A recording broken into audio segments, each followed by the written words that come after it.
Hello everybody, and welcome to Wounded Healer Tarot. My name is James, and I'll be doing a reading today. This particular reading is for the sign of Libra.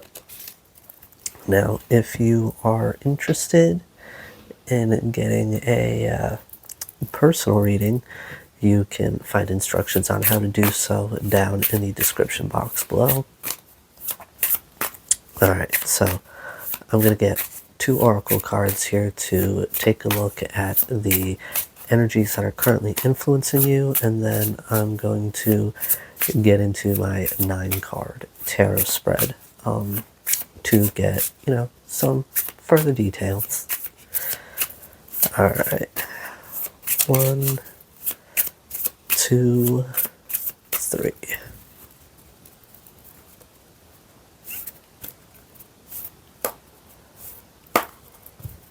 Alright. Interesting.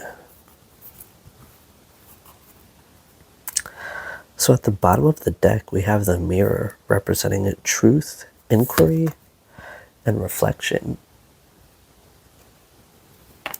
And underneath that, we have the family representing kinship, belonging, and collaboration.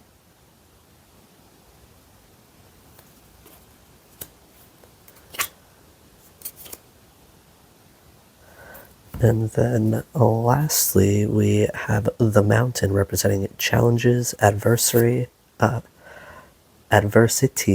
and endurance. So, with all those cards at the bottom of the deck, right, I'm definitely getting the vibe here that when it comes to like a family situation, there is like, you're going to be finding a deeper truth. And that's going to be through like some sort of inquiry, because I see that currently, right, I feel like rather you're going through sort of like a hard time here within some sort of family dynamic. Maybe you personally are not really feeling like you belong. And that kind of makes you, that presents certain challenges, whether it be, something that is more mental for you that may make it a little bit more difficult for you to like connect with these people, to make you feel like close to these people. And you may feel like, this situation just takes a lot of energy, essentially.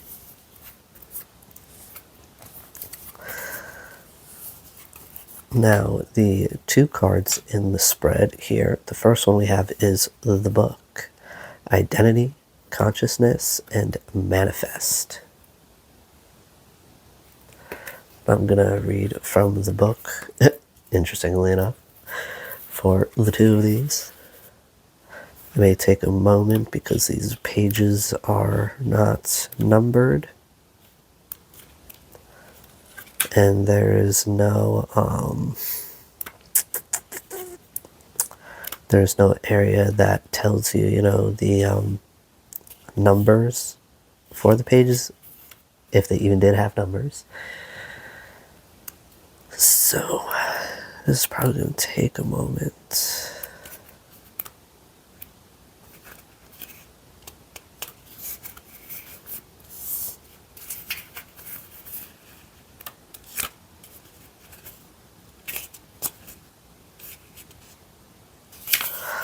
Alright, so the book, in its awakened state, it represents identity, consciousness, and manifestation. And in its shadow, it represents emptiness, stereotypes, and vagueness. The book is the story you tell. It's the story you're in. It's a physical representation of an idea, a message, a theme. This card represents the larger picture, the whole of you and your situation and environment. It represents the essence of what you're currently trying to say or achieve with your life or your actions. Stories have souls and are connected to the souls of their authors. This card can represent the deepest core light that defines and drives you. It will look different for every single person, just as no book is quite the same as another. Books are bigger than just words. Books are bigger than just the words they contain, and so are you. In shadow, the book doesn't live up to its hype. The message may be lacking, vague, or missing entirely.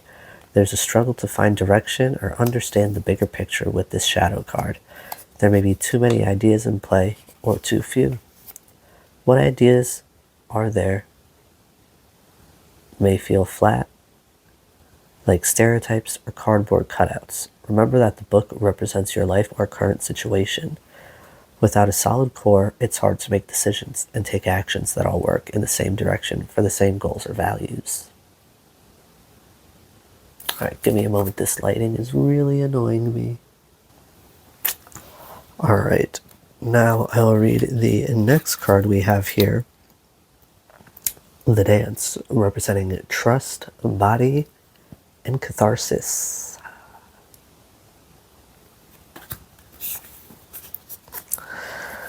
Now in its awakened state, it represents trust, body, and catharsis. And its shadow state, it represents distrust, abuse, and repression.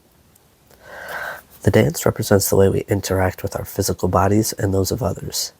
It's a way we can express our feelings without words, letting them go with a twirl or a step as we move to the beat. Dancing with someone requires trust that they will honor your body and do their part of the choreography.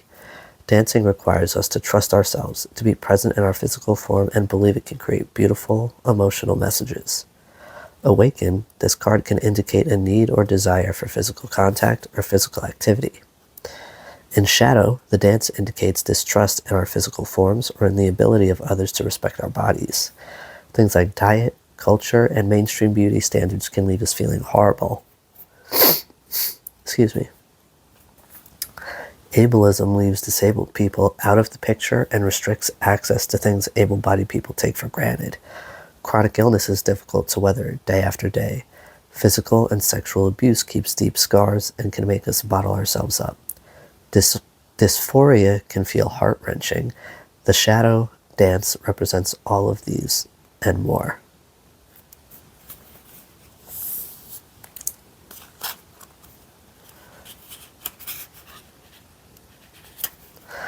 Alright, so I definitely get, that there is some sort of, you could definitely be, struggling with your identity, especially, within a family dynamic. And that's something that, you're definitely becoming more conscious of, and with that, okay, you're realizing that you need to learn to trust yourself. You need to learn to, trust your body and the things you feel, okay? And that's something that's really going to help you, manifest this, inner strength, I want to say. And I mean, literally, in general, you could be someone who really enjoys dancing, and that's something that, can be very healing for you. That's something that can really, have you tune into yourself, if that. Sorry about that. The video just randomly stopped recording.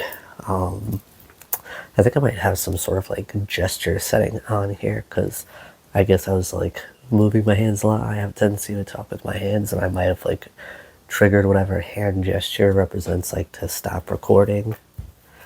But anyways, now to the tarot portion to get some details. We're going to see what Libra needs to know at this current point in time. 1, 2, 3.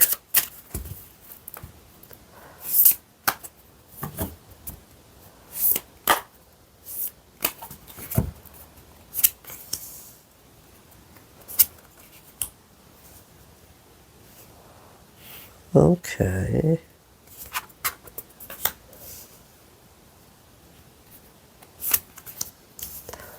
It looks like there definitely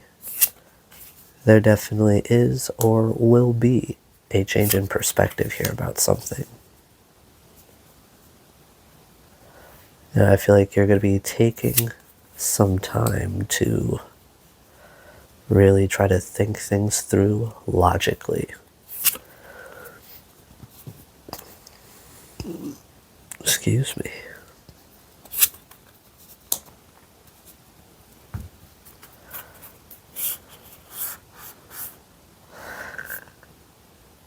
Is definitely has to do with some sort of heartbreak situation here. Because at the bottom of the deck here, we have the Three of Swords. Classic Heartbreak Hotel over here. And then we have the Two of Swords. Interesting. And then we have the Four of Cups. I'm definitely getting the vibe here that you may not be too interested in some sort, like in healing some sort of heartbreak situation here. Because, you know, the Three of Swords can either represent heartbreak or healing heartbreak. And with the Two of Swords, that's like you're really like on the fence about it. You could feel like, you know, it's a shot in the dark. That may be something that's a little bit too risky, because with that Four of Cups, you know, you're ignoring that singular cup, that like that offer that's coming out of like the sky there. You're just like, I think I'm good. I don't need that.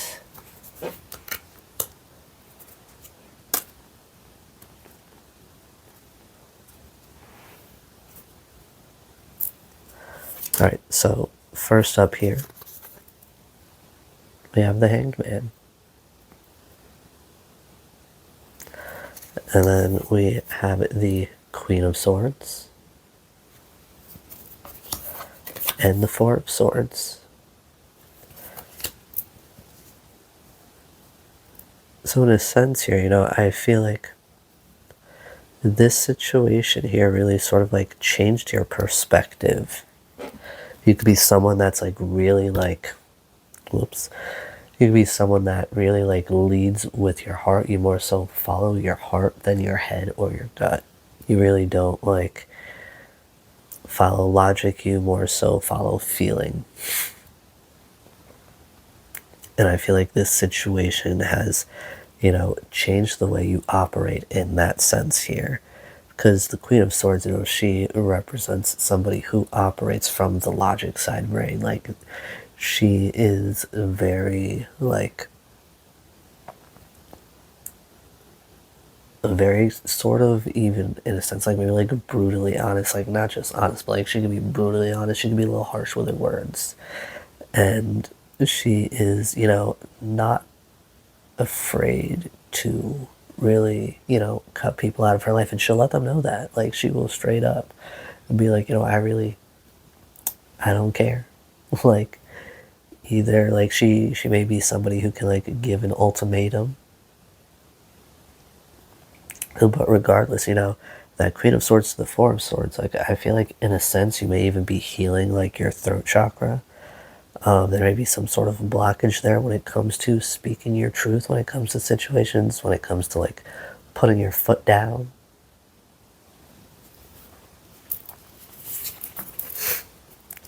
Now next up we have the Queen of Pentacles with the Seven of Swords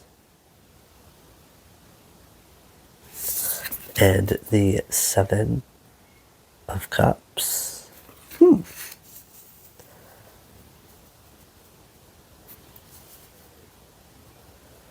Yeah, I mean, with the Queen of Pentacles, I definitely get, you know, you're definitely in a phase of healing here. Now, you could be somebody who's very artistic and, like, really likes to be, like, out in nature, and those things, like, really help you to express yourself and what you're feeling. And it could even be something that's, like, therapeutic in the sense of, like, helping you to work through feelings, whatever you're going through. And now, with that Seven of Swords to the Seven of Cups, it's like, you know, in a sense,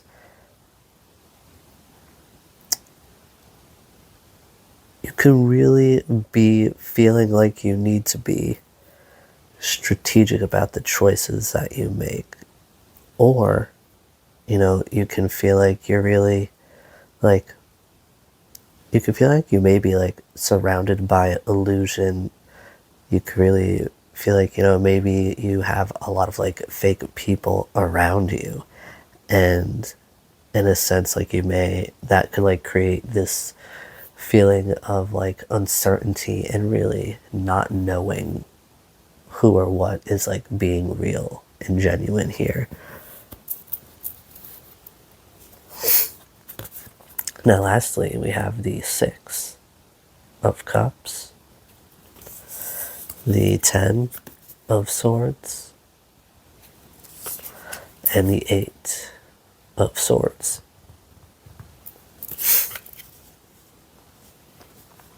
And, I feel like that confusion there, it really, like, it brings up some past stuff here. Like, you could be reminiscing on, like, a past situation, and that's going to bring up, these feelings of betrayal. It could bring up these feelings of, like, being stabbed in the back, and really, like, it's sort of like a reminder of, what happens when you operated out of that heart space instead of logic. And with that Eight of Swords, it's like you're realizing that operating out of that heart space was really holding you back. It was really, it was essentially like self-sabotage in a sense, like you were just getting in your own way.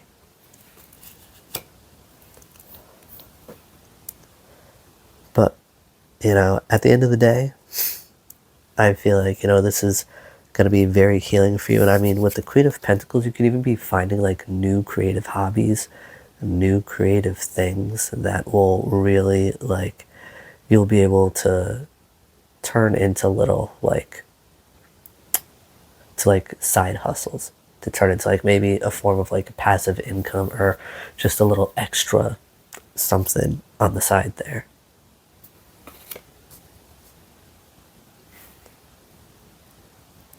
But either way, I feel like you're going to be stepping out of this illusion here, right? Because this change of perspective is really going to provide the insight that you require.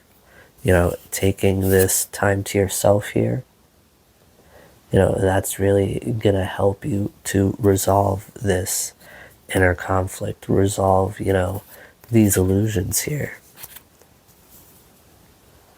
And that's going to leave you in a space of, with the Queen of Swords, in a place where you finally feel like, you can speak up for yourself confidently. You're not afraid to let people go if you feel like, either they're deceiving you, or they could even be treating you as an option.